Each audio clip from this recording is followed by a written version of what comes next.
Now let's move to the chapter Unit 1, that is research and research processes. As I have told you what is the meaning of research and the difference between search and research. तो research का basic मतलब है दोबारा आपने किसी चीज़ में search करनी है, बट उस चीज़ को आपने बहुत ही ज़्यादा डेप्थ में स्टडी करना है और एक अप्रोच लेके स्टडी करना है. तो रिसर्च की डेफिनेशन क्या है? एक सिस्टमेटिक प्रोसेस है, स्टेप बाय स्टेप प्रोसेस है, जिसमें आप कलेक्ट करते हो कि आप इंफॉर्मेशन कलेक्ट करते हो कि हाँ मेरे आले दुआले ये प्रॉब्लम चल रही है, तो मैं उस चीज़ को लेके रिसर्च करूँगा. मान लो कि मेरे को पता लगा है, कोविड में ही जैसे हुआ था, कोविड में पता लगा कि एपिडेमिक फैलनी शुरू हुई है, तो हमें इंफॉर्मेशन मिली कि बहुत ज़्यादा लोगों की डेथ हो रही है, तो हमें कुछ ऐसी इन्वेंशन करनी पड़ेगी या कुछ ऐसी वैक्सीनेशन डेवलप करनी पड़ेगी ताकि हम लोगों को बचा सकें. और हमें डाटा कलेक्ट में पता लगा कि कहाँ पे सबसे ज़्यादा स्प्रेड हो रही है, किन एज को सबसे ज़्यादा इफ़ेक्ट कर रही है और कौन सी एज ग्रुप को और क्या क्या सिम्टम्स आ रहे हैं. तो वो सारा हमारा डाटा सबसे पहले कलेक्ट हुआ. फिर हमने एनालाइज़ किया कि सबसे ज़्यादा वल्नरेबल पॉपुलेशन कौन सी है. मान लो कोविड में जैसे एल्डरलीज को या फिर जो ऑलरेडी डिजीज़ थे, रेस्पिरेटरी प्रॉब्लम से गुजर रहे थे, उनको ज़्यादा इफ़ेक्ट कर रही है. फिर हमने उस इंफॉर्मेशन को इंटरप्रेट किया और उसके ऊपर रिसर्चेस की कि ये जो बीमारी थी ये पहले तो नहीं आई, या फिर इसका कोई सिम्टम पहले किसी बीमारी के साथ मैच तो नहीं कर रहा था. तो उस चीज़ को लेके पूरी की पूरी रिसर्च हुई, ट्रायल्स हुए, मेडिसिन बनी, तब जाके हमारे पास वैक्सीन्स आई. तो बेसिकली हमारा रिसर्च जो है एक सिस्टमेटिक प्रोसेस है जिसके थ्रू हम किसी भी एरिया ऑफ इंटरेस्ट में, ज़रूरी नहीं कि सिर्फ मेडिसिन में ही, बाकी फील्ड्स में भी हम कोई भी टॉपिक को लेके रिसर्च कर सकते हैं और उसके बारे में नॉलेज निकाल के कोई न्यू इन्वेंशंस भी कर सकते हैं.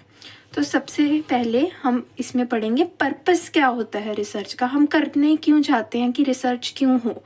सबसे पहला पॉइंट है एक्सप्लोरेशन. एक्सप्लोर करना कोई इशू को या कोई जिसके पीछे मतलब कि कोई ऐसा टॉपिक हो जिस पे रिसर्च बहुत ज़्यादा कम हुई हो, बट वो इशू अभी भी हमारी लाइफ में है.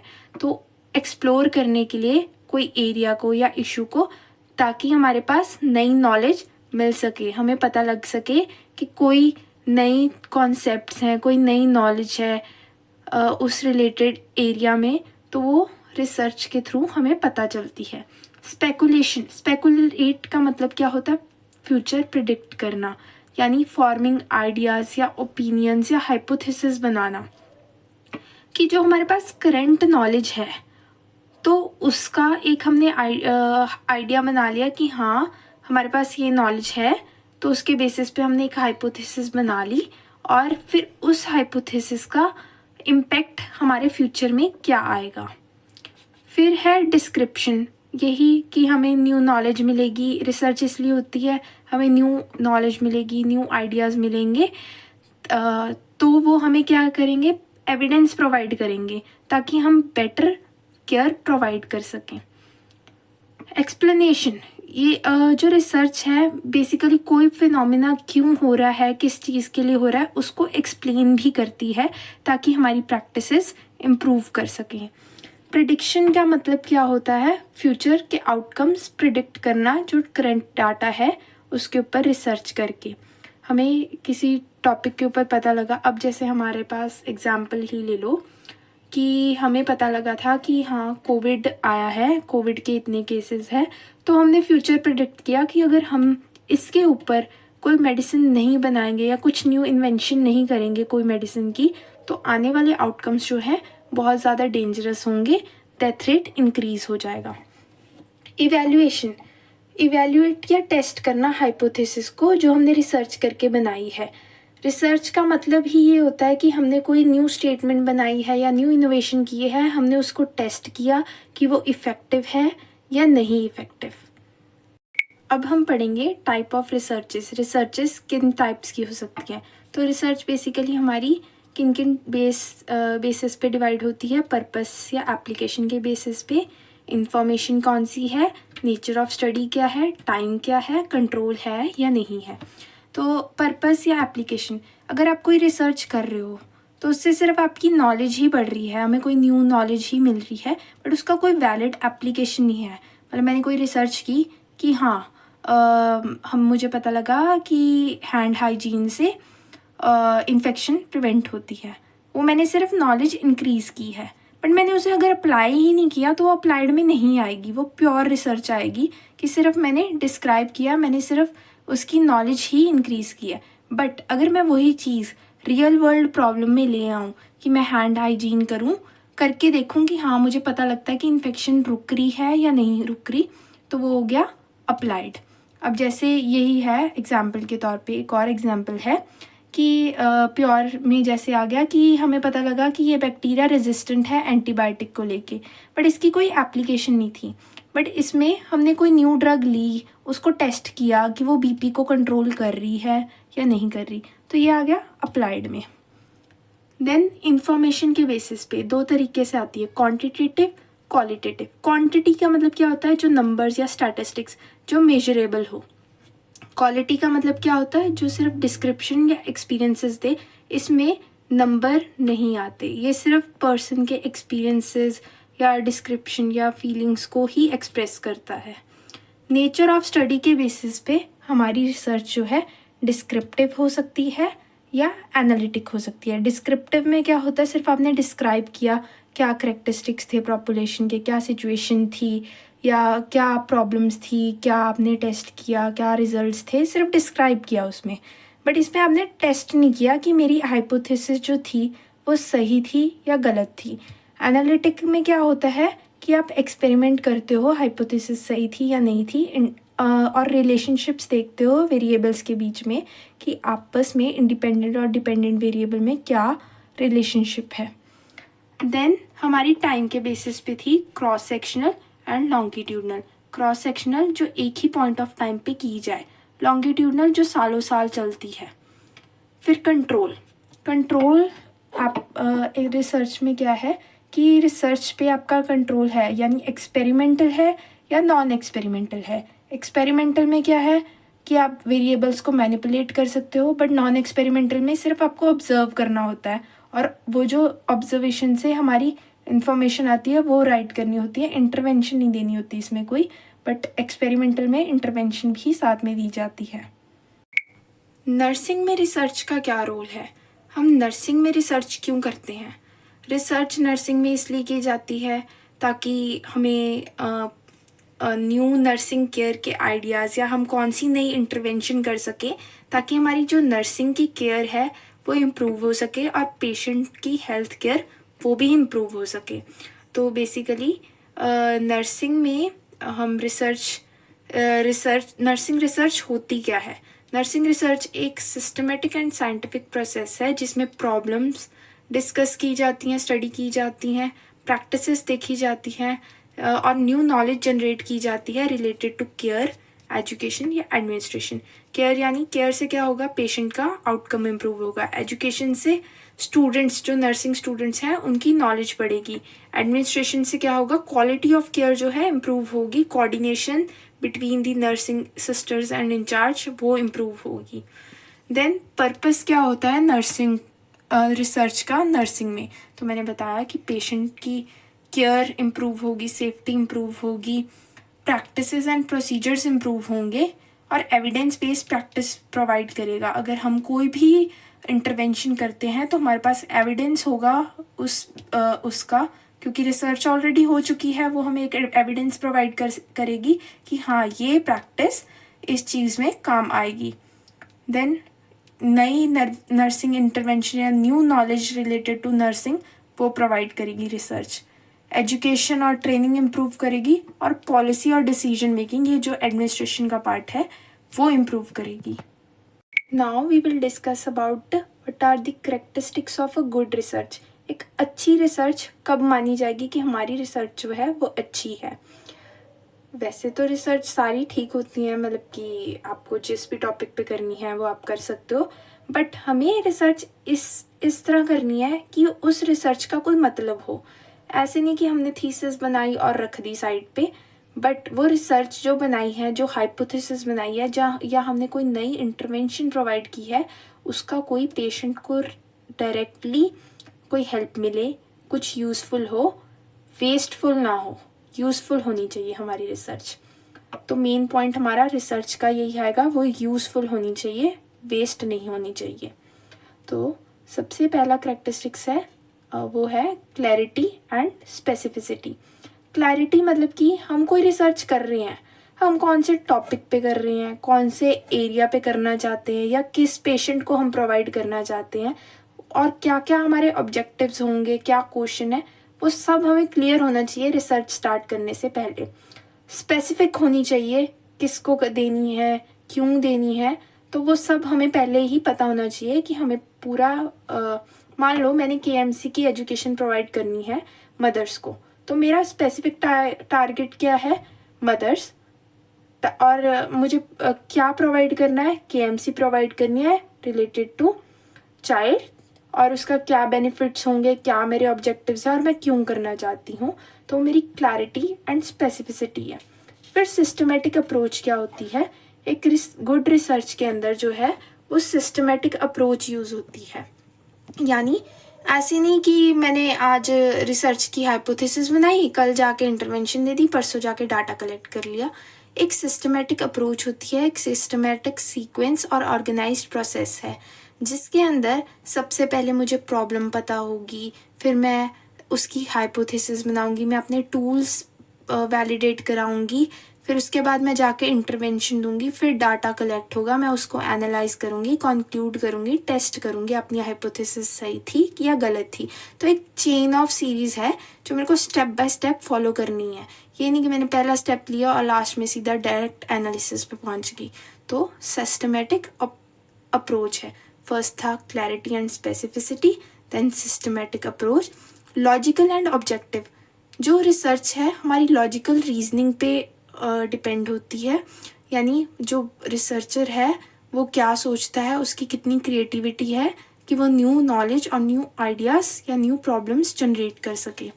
एम्पेरिकल एविडेंस का मतलब है जो मैंने अपनी आंखों से देखा और वही हुआ, मतलब कि जो मैंने देखा, ऑब्जर्व किया और वेरीफाई किया, और फिर मुझे पता लगा कि ये जो एविडेंस हुआ थ्रू एक्सपेरिमेंट वो सही है या गलत है।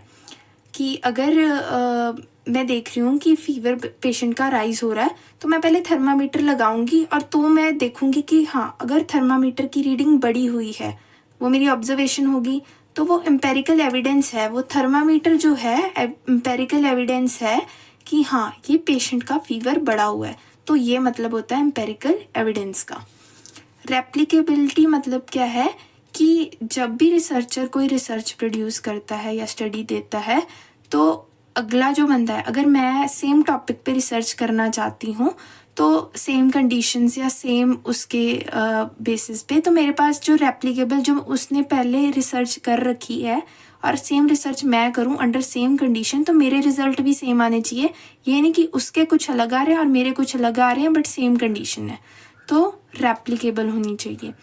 वैलिडिटी एंड रिलायबिलिटी, जो हमारे टूल्स हैं वैलिडेट होने चाहिए, रिलायबल होने चाहिए, मतलब कि जो हम टूल्स बना रहे हैं वो हम इस तरीके से होने चाहिए कि वो पेशेंट को या जो हम पूछना चाहते हैं या जो हम टेस्ट करना चाहते हैं वो टेस्ट हो रहे हैं या नहीं हो रहे। अगर जो मैंने मान लो केएमसी का ही एग्जांपल लेते हैं कि मैंने पेशेंट की नॉलेज चेक करनी थी, तो मैंने अपना क्वेश्चनर बनाया, तो मेरे क्वेश्चनर के जो क्वेश्चंस हैं वो इस तरीके से होने चाहिए कि वो केएमसी को ही जज कर रहे हैं और किसी पर्सपेक्टिव को जज नहीं कर रहे।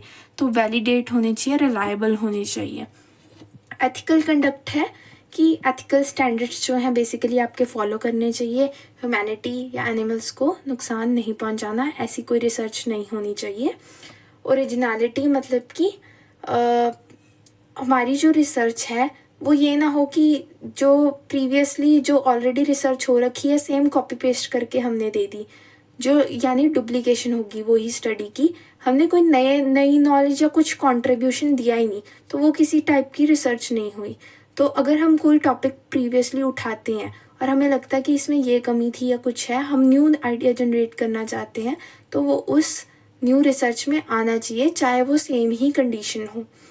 देन रेलिवेंस एंड यूटिलिटी, कि जो हम रिसर्च कर रहे हैं वो रियल वर्ल्ड प्रॉब्लम्स में यूटिलाइज हो, यूज़फुल हो, वेस्टेज ना हो उस रिसर्च की, यूज़फुल होनी चाहिए जो हम हाइपोथेसिस बना रहे हैं, जो हम इंटरवेंशन देना चाहते हैं। और लास्ट है, अगर आपने सारी रिसर्च कर ली तो लास्ट में रिसर्च रिपोर्ट, प्रेजेंटेशन या पेपर के फॉर्म में डॉक्यूमेंट या कम्युनिकेट करनी चाहिए। यानी ये नहीं कि मैंने रिसर्च बना ली, थीसिस बना ली और जाके लाइब्रेरी में रख दी, ऐसा नहीं होना चाहिए। जो हमने हाइपोथेसिस बनाई है या कुछ न्यू इन्वेंशन की है तो वो हमारी रिसर्च रिपोर्ट या पेपर की फॉर्म में या प्रेजेंटेशन की फॉर्म में आगे पब्लिश होनी चाहिए, और ताकि उससे लोगों की नॉलेज इंक्रीज़ हो एंड रिसर्च में कोई कंट्रीब्यूशन हो, यानी कोई न्यू नर्सिंग केयर या न्यू इंटरवेंशन है या कोई बेनिफिट मिल रहा है पेशेंट को, वो कम्युनिकेट हो। Now what is a scientific method? Scientific method क्या है? रिसर्च एक हमारी साइंटिफिक मेथड ही है। साइंटिफिक मतलब कि साइंस से रिलेटेड। तो साइंटिफिक मेथड बेसिकली एक कंट्रोल मेथड है, सिस्टमेटिक लॉजिकल अप्रोच है, जिसके अंदर कोई भी फिनोमिना जो है या फिर कोई न्यू नॉलेज है वो इन्वेस्टिगेट होएगी और इंटीग्रेट की जाएगी प्रीवियस नॉलेज के साथ, ठीक है। और जो हमारी साइंटिफिक मेथड है वो बेसिकली एम्पेरिकल बेस्ड है। यानी एम्पेरिकल का मैंने पहले मतलब बताया था कि जो मैं अपनी आँखों से देखूं या जो एक्चुअल रियलिटी में हो तो उसको बोलेंगे एम्पेरिकल एविडेंस। करेक्टरिस्टिक्स क्या होते हैं एक साइंटिफिक मेथड के? एम्पेरिकल एविडेंस, सबसे पहला पॉइंट कि ऑब्जर्वेशन या एक्सपीरियंस के बेस पे होनी चाहिए, ऑब्जेक्टिव ऑब्जर्वेशन होनी चाहिए, बायस फ्री, सिस्टमेटिक प्लान्ड होनी चाहिए, कंट्रोल्ड होनी चाहिए, रेप्लिकेबल होनी चाहिए, एथिकल नॉर्म फॉलो करने चाहिए और यूटिलाइज होने चाहिए रेलिवेंट कॉन्सेप्ट्स। स्टेप्स क्या है? सबसे मेजर रोल है स्टेप्स का। साइंटिफिक मेथड का बेसिकली मतलब ही है कि रिसर्च कर रहे हो आप, रिसर्च जो है एक साइंटिफिक तरीके से हो रही है। स्टेप्स क्या है? सबसे पहला स्टेप है ऑब्जर्वेशन। आप सबसे पहले कोई फिनोमिना देखोगे या कोई प्रॉब्लम आइडेंटिफाई करोगे जो रियल लाइफ में हो रही है। बाद में आप एक क्वेश्चन फॉर्मुलेट करोगे थ्रू दी ऑब्जर्वेशन। सबसे पहले आपने देखा अपने आसपास कि मेरे आसपास ये प्रॉब्लम चल रही है, ये रियल लाइफ प्रॉब्लम है। फिर मैं एक क्वेश्चन जनरेट करूँगी उस ऑब्जर्वेशन के बेसिस पे। फिर मैं एक टेंटेटिव एक्सप्लेनेशन या फिर कोई गेस मारूंगी, कोई हाइपोथेसिस बनाऊंगी उस क्वेश्चन से रिलेटेड। देन मैं एक्सपेरिमेंट करूँगी, जो मैंने हाइपोथेसिस बनाई है टेस्ट करूँगी अपनी हाइपोथेसिस को, जिसमें वेरिएबल्स होंगे इंडिपेंडेंट, डिपेंडेंट एंड कंट्रोल्ड। फिर डाटा कलेक्ट होगा जो एक्सपेरिमेंट के थ्रू हुआ था, फिर एनालाइज होगा वो ग्राफ्स और टेबल्स के थ्रू। फिर मैं कंक्लूजन ड्रॉ करूँगी उस हाइपोथेसिस का कि whether this data supports my hypothesis और नॉट। और जो मेरी हाइपोथेसिस आई और या जो मेरे रिजल्ट्स आए उनको रिपोर्ट्स, पेपर या प्रेजेंटेशन की फॉर्म में प्रेजेंट करूँगी, और ताकि बाकी सारे भी वेरीफाई कर सकें या फिर चैलेंज कर सकें जो मेरी साइंटिफिक मेथड या रिसर्च हुआ था। अब एक एग्जाम्पल की फॉर्म में हम समझते हैं साइंटिफिक मेथड क्या होता है। मान लो एक पेशेंट है और मान लो एक नर्स है, उसने ऑब्जर्व किया, सबसे पहला स्टेप क्या था? ऑब्जर्वेशन। उसने ऑब्जर्व किया कि वो आईसीयू में काम कर रही है, उसने ऑब्जर्व किया कुछ पेशेंट्स को प्रेशर अल्सर्स हो रहे हैं एज़ कम्पेयर टू अदर्स। इसके दिमाग में क्वेश्चन आया कि जो ज़्यादातर बेड रिडन है उनको प्रेशर अल्सर्स आ रहे हैं, तो मैं क्या ऐसी नर्सिंग इंटरवेंशन दूं कि ये प्रेशर अल्सर्स जो है वो रिड्यूस हो जाए। तो ये क्या था हमारा? फर्स्ट था हमारा ऑब्जर्वेशन। सेकंड क्या था? Question formulation. थर्ड क्या है हमारा? हाइपोथेसिस। कि सबसे पहला था उसने देखा कि प्रेशर अल्सर्स हो रहे हैं, उसने दिमाग में क्वेश्चन जनरेट किया मैं कौन सी नर्सिंग इंटरवेंशन दूं कि प्रेशर अल्सर्स जो हैं कम हो जाए बेड रिडन पेशेंट पे।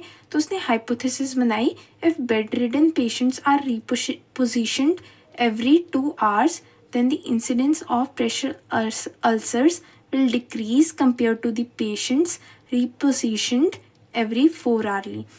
कि उसने हाइपोथेसिस बनाई कि मैं अगर 4 घंटे में कुछ पेशेंट्स को रिपोजिशन कर रही हूँ, अगर मैं उन्हीं को 2 घंटे बाद रिपोजिशन करूँ तो प्रेशर अल्सर्स के चांसेस जो हैं वो डिक्रीज़ हो जाते हैं। तो उसने फिर ये हाइपोथेसिस को टेस्ट किया, यानी एक्सपेरिमेंटेशन। उसने कुछ पेशेंट्स को ग्रुप ए में कर दिया, कुछ को बी में कर दिया, कुछ को 2 घंटे के लिए रिपोजिशन किया, कुछ को 4 घंटे के लिए। उसने फिर कुछ हफ्तों तक इसको ट्रैक किया, डाटा कलेक्ट किया और एनालाइज किया कि किन को अल्सर्स हो रहे हैं, किस ग्रुप को अल्सर्स नहीं हो रहे। तो उसने कंक्लूड किया कि अगर मैं 2 घंटे बाद वाले जो ग्रुप है उसको देखूं तो इनमें कम प्रेशर अल्सर्स के चांसेस है as compare to group B. तो उसकी जो हाइपोथेसिस थी वो सही होगी कि हाँ, मैं 2 घंटे बाद अगर रिपोजिशन करती हूँ तो इंसिडेंस ऑफ प्रेशर अल्सर्स जो है वो डिक्रीज़ हो जाता है एज़ कम्पेयर टू 4 आवर। तो उसने कम्युनिकेट किया थ्रू नर्सिंग जर्नल।